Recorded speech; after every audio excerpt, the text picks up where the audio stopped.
So, along with the many things that are hard to understand in Scripture that are not widely known to people, is that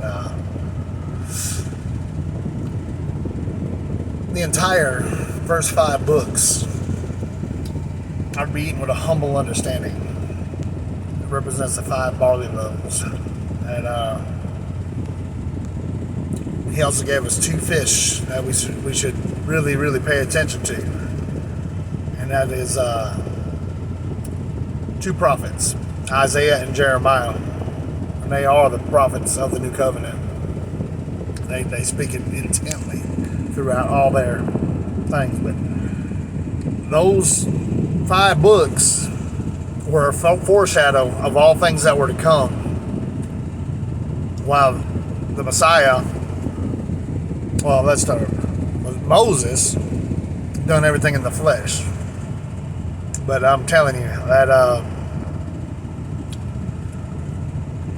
the Messiah did exactly as he said in John chapter 4. That starting at verse 24, I believe, says that God is spirit, so he must be worshipped in spirit, and all who worship him must do so in spirit and in truth. And where Moses fulfilled the law to the T, and had everybody built everything, he had craftsmen, and all that stuff that made everything, and the offerings of Israel brought all the things that they needed in order to build according to the commandments of the Almighty. Well,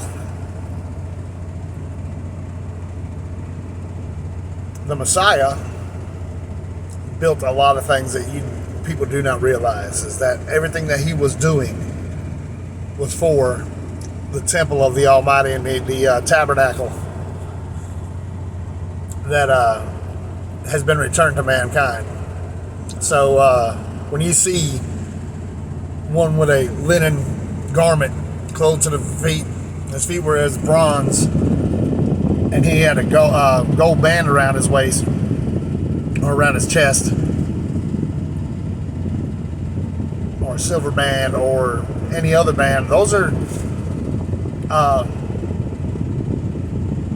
furnishings for the tabernacle. I mean, did you not know that? If you read the book of Exodus, everything that they used to build the tabernacle was fulfilled by the Messiah. Did you not know that we were being built up for the new kingdom? That each person represented, something for it. I mean, why did he change people's names or call them something other than what their real name was? Boanerges, the sons of Boanerges, to say the sons of thunder, the sons of lightning. Did you not know that in judgment, according to the book of Enoch, that when the judgment was cast, that the angels were for to sound lightning and thunder as judgments were cast? Well, is that not what the cherubim are for on each side of the mercy seat?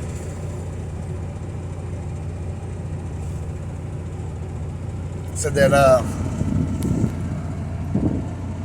it was asked that one sit on his right hand, one sit on his left hand. Got a lot to do with it. And a lot of people just they have a hard time understanding that all things that have been established, and all things for the good. Now it is time for us to take that light that has been within and let it shine forth, just like in the story of Gideon, where they broke the jars and their torches shone forward. Raise up your voice as a trumpet.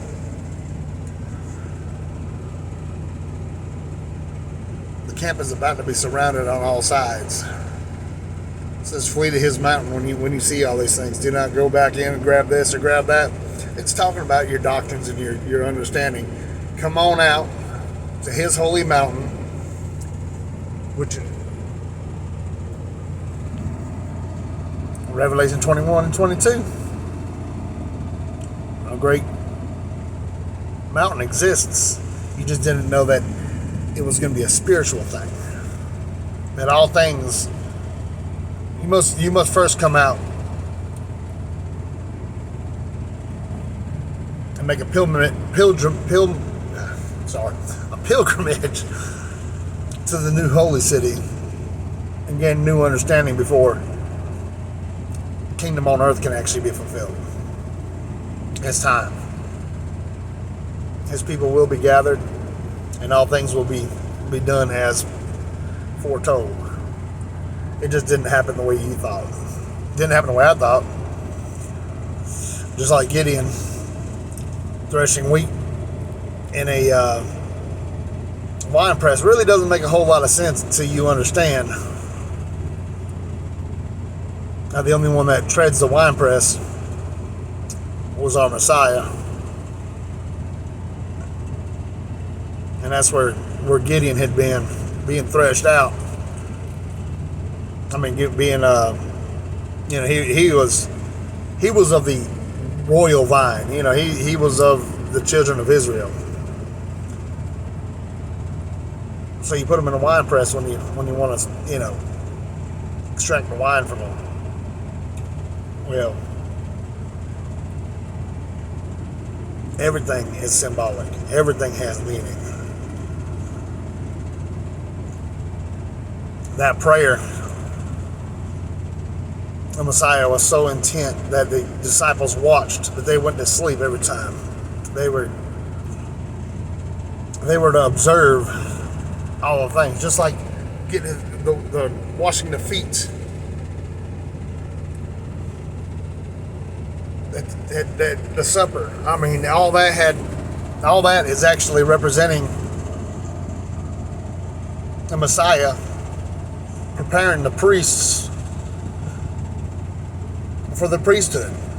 They must wash their feet before it happens. I mean, just listen to the book of Exodus, and about in the late 20s and early 30s chapters, you'll start to understand. He washed their feet just like Moses washed Aaron. No, just like Aaron washed all the priests. Said a prayer, just like the Messiah did in the Garden of Gethsemane, in order to sanctify the tabernacle. So everything happened for a reason. And it's time for everybody to return to the Almighty and stop worrying about what this person's teaching or what that person's teaching, because we're moving on from there. The law matters, but let Him open your eyes, just like the blind man in the book of Mark. Why would it take Jesus 2 times in order to heal the blind? Did He not raise the dead? It was a parable. At first, He did it in stages. At the first time or whatever, he was able to see the symbolic representation of who was standing in front of Him. Those trees or people. The trees in the Garden of Eden are people. Knowledge of good and evil, people. We need to understand. We're going to see all this stuff open up in segments. The first time you'll see symbols, and then the second time you'll clearly see the representation of it, of all these things. So be patient, be faithful, and turn your heart and your mind and your soul over to Him.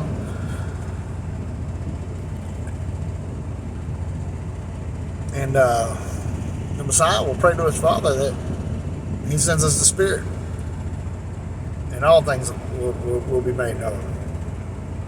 But He's going to use the humble to bring down the proud. But bless you, and keep faithful. Probably going to do a live on the Sabbath day, early in the morning, around sunrise, or a little bit after. But it's just going to be talking about the things that the Messiah did and fulfilled, about bringing the law and writing it on the hearts of his people. Have a blessed day.